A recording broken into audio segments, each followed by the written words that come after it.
Flexibility assessments. Before I start each assessment, make sure to do a 5 minutes aerobic warm-up. The main goal of this warm-up is to stretch the hamstring, lower back, and hip flexors. Canadian trunk forward flexion test. Before I start, make sure to remove your shoes.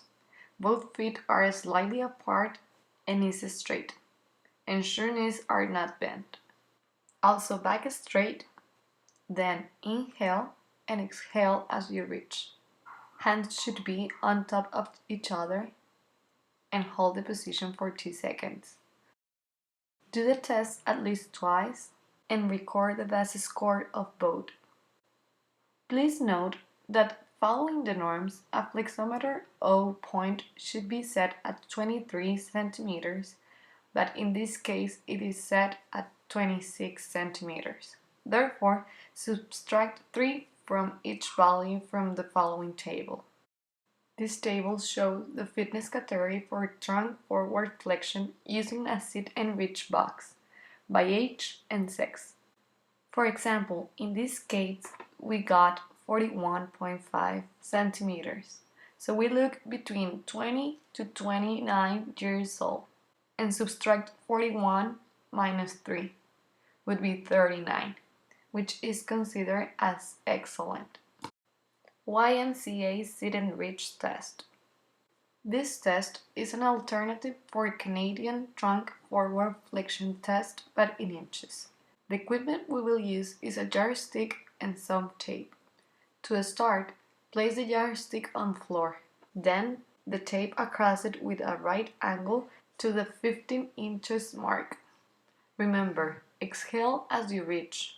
Put one hand above the other, finger should touch the yardstick, and remember not bend the knees.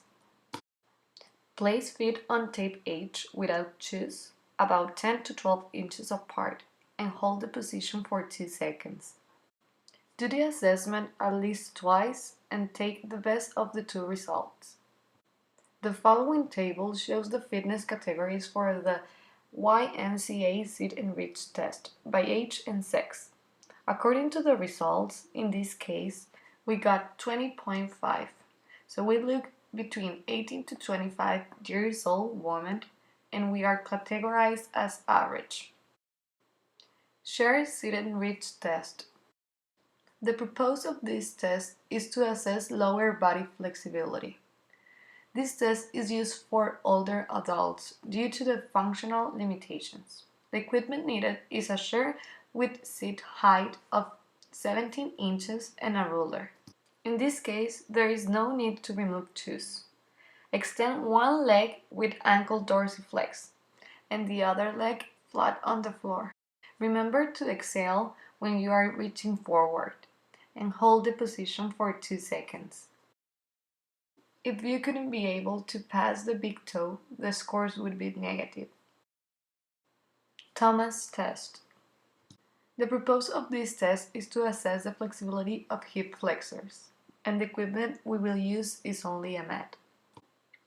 You should be lying on your back and bring your knee as far as you can to the chest. If the straight leg remains in contact with the mat, hip flexors or that leg are flexible. Remember to do the test on both sides and score you as flexible or inflexible. In this case would be inflexible.